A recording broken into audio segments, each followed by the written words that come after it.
Chapter 2.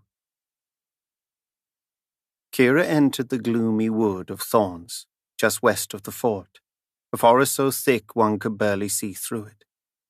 As she walked through it slowly with Leo, snow and ice crunching beneath their feet, she looked up. She was dwarfed by the thorn trees that seemed to stretch forever. They were ancient black trees, with gnarled branches resembling thorns, and thick black leaves. This place, she felt, was cursed. Nothing good ever came out of it. Her father's men returned from it injured from hunts, and more than once a troll, having broken through the flames, had taken refuge here and used it as a staging ground to attack a villager.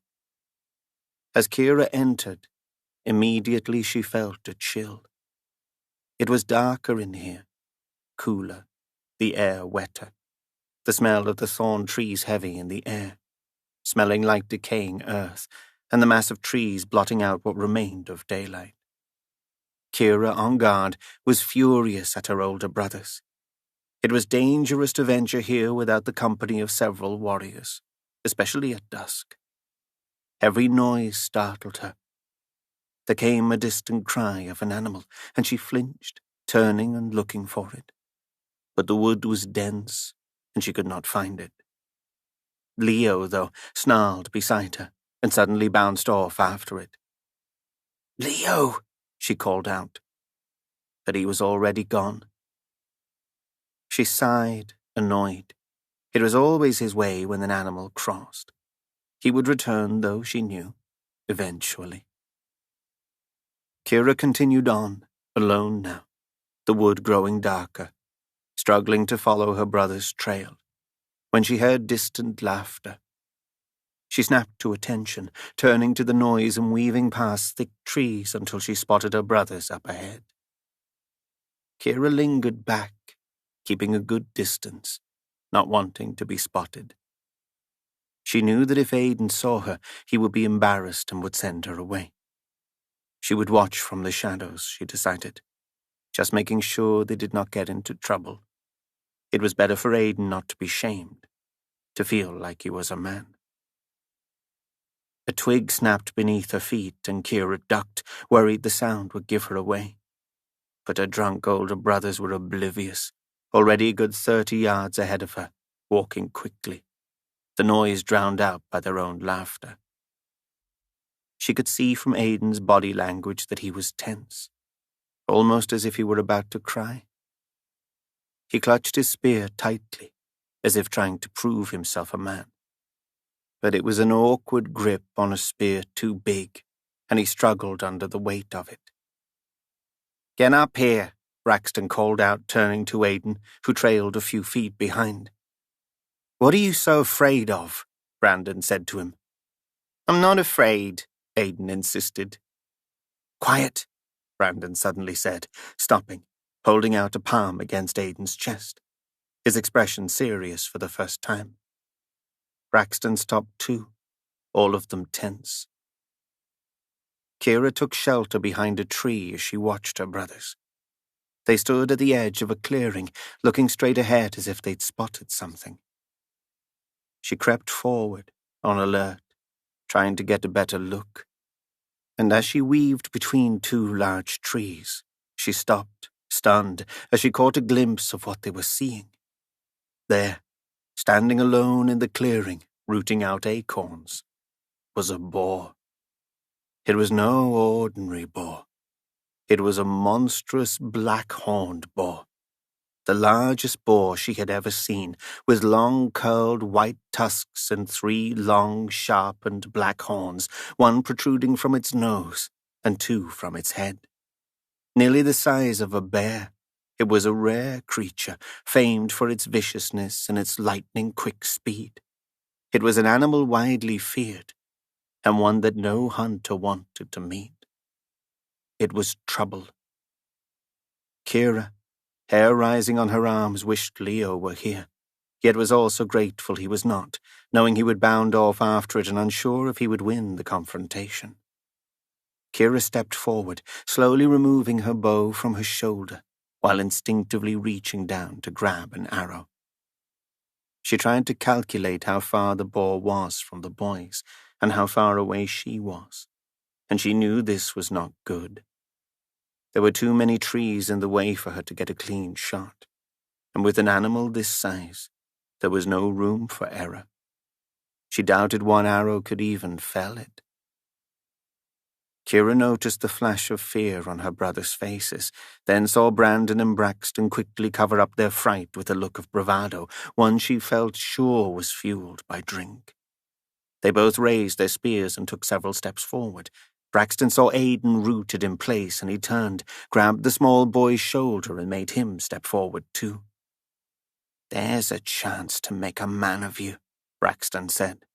"Kill this boar, and they'll sing of you for generations. Bring back its head, and you'll be famed for life," Brandon said. "I'm scared," Aidan said. Brandon and Braxton scoffed, then laughed derisively. "Scared," Brandon said. "And what would Father say if he heard you say that?" The boar, alerted, lifted its head, revealing glowing yellow eyes, and stared at them, its face bunching up in an angry snarl. It opened its mouth, revealing fangs, and drooled, while at the same time emitting a vicious growl that erupted from somewhere deep in its belly. Kira, even from her distance, felt a pang of fear, and she could only imagine the fear Aidan was feeling. Kira rushed forward, throwing caution to the wind, determined to catch up before it was too late. When she was just a few feet behind the brothers, she called out, "Leave it alone." Her harsh voice cut through the silence, and her brothers all wheeled, clearly startled. "You've had your fun," she added. "Let it be." While Aidan looked relieved, Brandon and Braxton each scowled back at her. "And what do you know?" Brandon shot back. "Stop interfering with real men." The boar's snarl deepened as it crept toward them, and Kira, both afraid and furious, stepped forward. "If you are foolish enough to antagonize this beast, then go ahead," she said. "But you will send Aidan back here to me." Brandon frowned. "Aidan will do just fine here," Brandon countered. "He's about to learn how to fight, aren't you, Aidan?" Aidan stood silent, stunned with fear. Kira was about to take another step forward and snatch Aidan's arm when there came a rustling in the clearing. She saw the boar edge its way closer, 1 foot at a time, threateningly. "It won't attack if it's not provoked," Kira urged her brothers. "Let it go." But her brothers ignored her, both turning and facing it and raising spears. They walked forward into the clearing as if to prove how brave they were. "I'll aim for its head," Brandon said. "And I its throat," Braxton agreed. The boar snarled louder, opening its mouth wider, drooling, and took another threatening step. "Get back here!" Kira yelled out, desperate. But Brandon and Braxton stepped forward, raised their spears, and suddenly threw them. Kira watched in suspense as the spears flew through the air, bracing herself for the worst. She saw, to her dismay, Brandon's spear graze its ear, enough to draw blood and to provoke it, while Braxton's spear sailed past, missing its head by several feet. For the first time, Brandon and Braxton looked afraid. They stood there, open-mouthed, a dumb look on their faces, the glow from their drink quickly replaced by fear. The boar, infuriated, lowered its head, snarled a horrific sound, and suddenly charged. Kira watched in horror as it bore down on her brothers. It was the fastest thing she'd ever seen for its size, bounding through the grass as if it were a deer.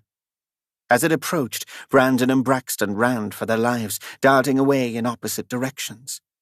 That left Aidan standing there, rooted in place, all alone, frozen in fear.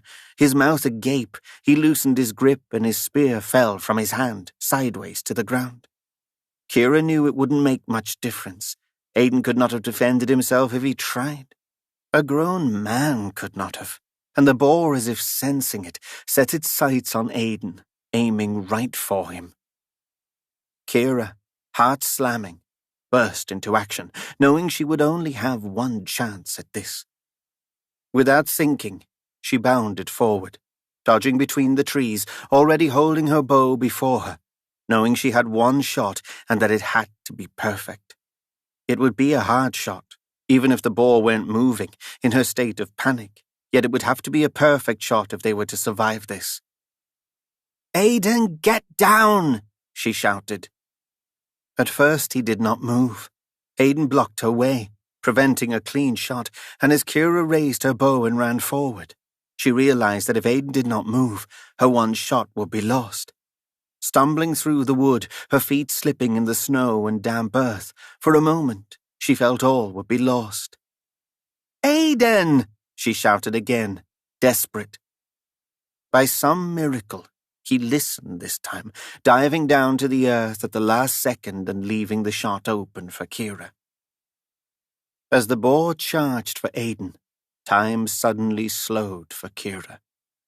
She felt herself entering an altered zone, something rising up within her which she had never experienced and which she did not fully understand.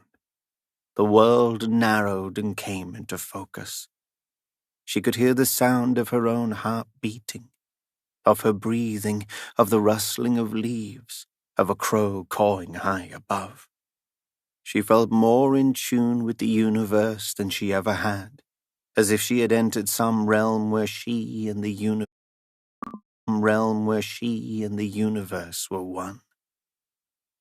Kira felt her palms begin to tingle with a warm, prickly energy she did not understand, as if something foreign were invading her body. It was as if for a fleeting instant, she had become somebody bigger than herself, somebody much more powerful. Kira entered into a state of non-thinking, and she allowed herself to be driven by pure instinct and by this new energy flowing through her. She planted her feet, raised the bow, placed an arrow, and let it fly. She knew the second she released it that it was a special shot.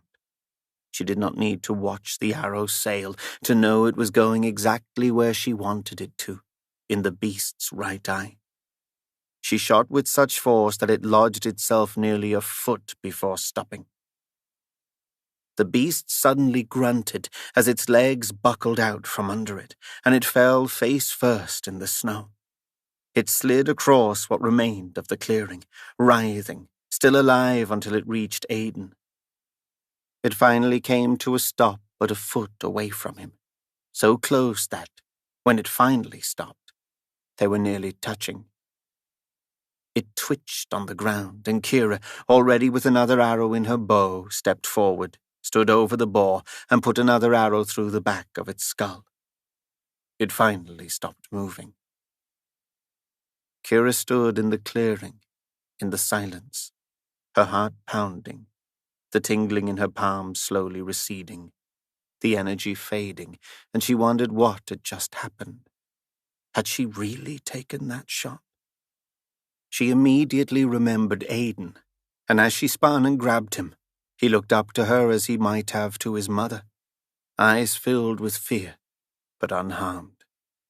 She felt a flash of relief as she realized he was okay.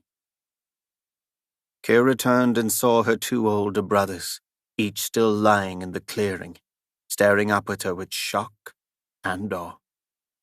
But there was something else in their looks, something which unsettled her. Suspicion.